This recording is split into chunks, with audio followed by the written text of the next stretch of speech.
भोपाल के कोलार क्षेत्र में एक अनोखा मंदिर स्थित है जिसे जीजाबाई माता मंदिर के नाम से भी जाना जाता है। इस मंदिर की विशेषता ये है कि यहाँ भक्त देवी माँ को फूल, माला और प्रसाद नहीं बल्कि नए जूते, चप्पल और फ्रॉक अर्पित करते हैं।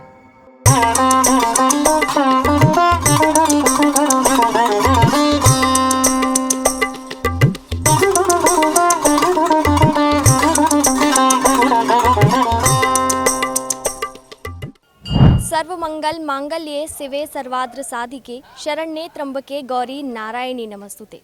जय माता दी। आज नवरात्रि का 5वां दिन है और आज स्कंद माता की पूजा की जाती है। और आज हम आए हैं एक ऐसे अनोखे मंदिर में जो भोपाल के कोलार में स्थित है, जिसे पहाड़ी वाली माता के नाम से जाना जाता है। यहाँ भक्त माता को प्रसाद, फल फूल इत्यादि नहीं चढ़ाते। यहाँ भक्त अपनी इच्छा पूर्ति के लिए माता को चप्पल व जूते अर्पित करते हैं। जी हाँ, यहाँ पर भक्त अपनी माता को मनाने के लिए और अपनी मनोकामना पूर्ति के लिए चप्पल और जूते माँ को अर्पित करते हैं। तो आइए चलते हैं इस मंदिर में और जानते हैं इसका इतिहास। यह मंदिर पहाड़ी पर स्थित है, जहाँ तक पहुँचने के लिए भक्तों को लगभग 150 सीढ़ियाँ चढ़नी पड़ती हैं। उसके बाद वे माँ के भवन तक पहुँचते हैं। इस मंदिर में माता सिद्धिदात्री की पूजा की जाती है। खास बात यह है कि यहाँ माँ भक्तों के लिए कन्या के रूप में विराजमान है और भक्त अपनी मनोकामना पूरी करने के लिए माँ को फ्रॉक और छोटी बालिकाओं वाली चप्पल चढ़ाते हैं। मंदिर के पुजारी की माने तो मंदिर के संस्थापक ओम प्रकाश गुप्ता ने यहाँ देवी को कन्या के रूप में स्थापित किया है, इसलिए यहाँ उन्हें कन्याओं को पहनाई जाने वाली वस्तुएं अर्पित की जाती हैं। तो हम मंदिर में आ चुके हैं और यहाँ पर चप्पल जो माता को अर्पित है और इसी के साथ साथ माता रानी के जो वस्त्र हैं वो भी अलग हैं। जैसा आपने अधिकतर माता को लहंगे, चुनरी या फिर साड़ी, लाल रंग के वस्त्रों या साड़ी में देखा होगा, लेकिन यहाँ पर जो देवियाँ हैं उन्होंने एक फ्रॉक, जैसे बाल स्वरूप जो बच्चा होता है वो जिस प्रकार के वस्त्र पहनता है उसी प्रकार से माता को यहाँ पर सजाया गया है। और यहाँ पर चप्पल भी चढ़ी हुई है माता को, जो अक्सर हम मंदिर के बाहर उतार कर आते हैं, लेकिन इस मंदिर की मान्यता है कि यहाँ पर माता रानी को नई चप्पल व जूते चढ़ाए जाते हैं। तो हम इस मंदिर के इतिहास को जानेंगे यहाँ के पुजारी जी से कि इस मंदिर की क्या मान्यता है और यहाँ पर चप्पल जूते चढ़ाना कब से शुरू हुआ और इसके पीछे का कारण क्या है। नौ देवियाँ जो नौ दुर्गा हैं तो बाल रूप में पूजी हैं देवी मनोकामेश्वरी। तो जिसकी भी मन में मुराद पूरी होती, काफ़ी दूर दूर से लोग आते हैं। जिसकी भी मुराद, जैसे आप मांगे आपकी मुराद पूरी हो गई। ये निरंतर हमारे गुरुजी ओम प्रकाश गुप्ता जी है, तो उन्हीं ने बेटी मान के इसको बाल रूप में शिव पार्वती का विवाह भी करवाया था। यहाँ 12 शिवलिंग है, ये पूरी 9 देवियों के साथ चौपड़ खेलते हुए शिव पार्वती भी है। जैसे सैकड़ों भक्त यहाँ आते होंगे, अपनी मनोकामना मांगते होंगे, तो क्या वो सभी यहाँ पर माता रानी को चप्पल चढ़ाते हैं? चप्पल तो एक पॉइंट है, पूरा फ्रॉक पहनी, वो तो जिसको नहीं मालूम तो चप्पल रख दिया, ठीक है। पर ये है कि पूरा ड्रेस के साथ उनका वो रहता है। मतलब अगर भक्त अपनी कुछ मन्नत यहाँ मांगता है तो उसको मतलब पूरा श्रृंगार सहित माता रानी को जो भी उसके मन में हुआ, जैसे मन में हो गया एक चप्पल तो चप्पल चढ़ा दिया, उसकी मंगत पूरी हो गई, तब आता है वो। आप यहाँ पर इस मंदिर की सेवा कब से कर रहे हैं? हमें हो गए 16-17 साल।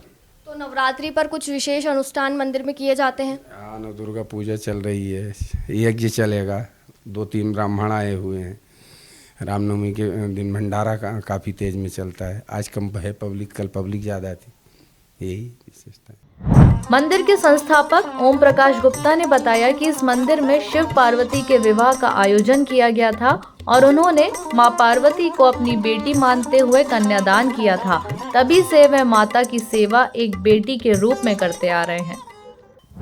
तो आइए जानते हैं पहाड़ी वाली माता मंदिर की मान्यता और इतिहास वो पुजारी जी से जिन्होंने स्वयं माता सिद्धिदात्री को यहाँ स्थापित किया है। तो गुरुजी, इस माता रानी की स्थापना के पीछे का कारण क्या था? कि आपको कैसे विचार आया कि आपको माता रानी का बाल स्वरूप यहाँ पर स्थापित करना है? आज से 30 साल पहले शिव पार्वती विवाह किया था हमने, तो देवी जी का कन्यादान लिया है, तो इनको पुत्री रूप में हम रखते हैं। वहीं से विचार जी चालू हो गया है सब हमारा ना।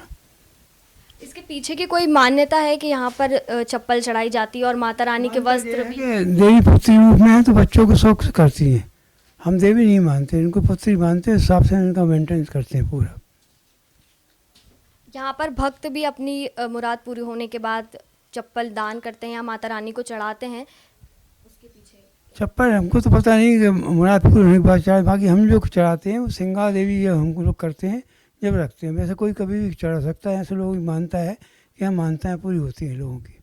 तो वो जो चप्पल आपके पास इकट्ठी हो जाती होगी, जैसे भक्त चढ़ाते हैं, आप भी चढ़ाते हैं, तो उस श्रृंगार का बाद में क्या करते हैं?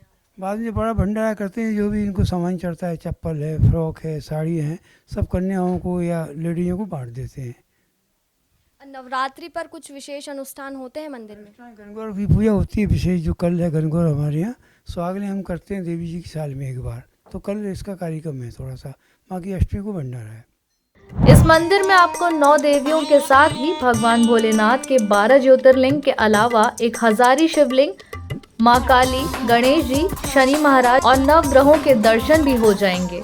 अगर आप इस पहाड़ी वाली माता मंदिर के दर्शन करने आते हैं तो आपको यहाँ पर देवी माँ के साथ साथ 9 देवियों की भी दर्शन प्राप्त होंगे। इसी के साथ साथ आपको यहाँ पर 12 ज्योतिर्लिंग और एक हजारी शिवलिंग के दर्शन भी प्राप्त होंगे। जिसे कहा जाता है कि हजारी शिवलिंग पर जल अर्पित करने से 1000 शिवलिंग को जल अर्पित करने का पुण्य प्राप्त होता है। तो आइए करते हैं यहाँ की जो 12 ज्योतिर्लिंग और एक हजारी शिवलिंग है उसके दर्शन। ऐसा माना जाता है कि यहाँ माँ को छोटी बालिकाओं की वस्तुएं अर्पित करने से हर मनोकामना पूरी होती है। खासकर फ्रॉक और चप्पल चढ़ाने से माता प्रसन्न हो जाती हैं। इसलिए भक्त भी दूर दराज से माता के चमत्कारों को सुनकर यहाँ आते हैं और उन्हें नई चप्पल चढ़ाते हैं। जैसे आप अभी माता रानी के दर्शन कर आ रहे हैं और ऐसी मान्यता है कि यहाँ पर माता को फूल और फल नहीं बल्कि चप्पल और जूते अर्पित किए जाते हैं। ये बात बिल्कुल सही है, यहाँ पे अर्पित किए जाते हैं जूते और चप्पल, फल वल कुछ दूसरी चढ़ाने की जरूरत नहीं रहती, बस यही चढ़ता है यहाँ पे। हम लोगों का फर्स्ट टाइम है ये आए हुए की मान्यता है कि यहाँ आने से बिल्कुल अपने जो भी कष्ट है सब दूर हो जाते हैं, अच्छे हो जाते हैं, इसलिए हम लोग पहली बार आए हुए हैं। तो आप मंदिर में पहली बार आई हैं या आती रहती हैं इसमें? ये वाले मंदिर में पहली बार आए हम, जूते चप्पल वाले, अभी तक सुना हुआ था। तो कैसा लगा आपको कि माता रानी को आपने जूते चप्पल चढ़े हुए देखे? तो बहुत आनंद हुआ कि हमें ऐसा लगा कि वह तो कि कैसे क्या है जूते चप्पल, मतलब अपने को अभी तक अपने सुना नहीं था, तो अब चढ़ा है, मतलब अपने को भी मालूम नहीं था कि कौन सी जूते चप्पल वाली माता है। तो आपका कैसा अनुभव रहा है देखकर मंदिर? बहुत अच्छा आनंद हुआ, मुझे बहुत अच्छा लगा यहाँ पे मंदिर में आके। नवरात्रि और अन्य विशेष अवसरों पर यहाँ भक्तों की भारी भीड़ उमड़ती है और हर भक्त अपनी भक्ति से माता का आशीर्वाद प्राप्त करता है। तो अगर आप भी भक्ति का अद्भुत अनुभव करना चाहते हैं तो एक बार कोलार की पहाड़ी वाली माता के दर्शन जरूर करें। पीपुल्स अपडेट चैत्र नवरात्रों की इस बेला पर आपको लगातार कई देवी मंदिरों के दर्शन करवा रहा है। आगे भी आपको करवाएंगे किसी अन्य मंदिर के दर्शन और बताएंगे वहां का महत्व। जय माता दी। तो यह था कोलार में स्थित पहाड़ी वाली माता का मंदिर, जो भक्तों की अटूट श्रद्धा और अपनी अनोखी परंपरा के लिए प्रसिद्ध है। हम आपको कल फिर मिलेंगे एक नए प्रसिद्ध मंदिर के साथ। वीडियो जर्नलिस्ट तरुण यादव के साथ मैं गरिमा विश्वकर्मा, पीपुल्स अपडेट भोपाल।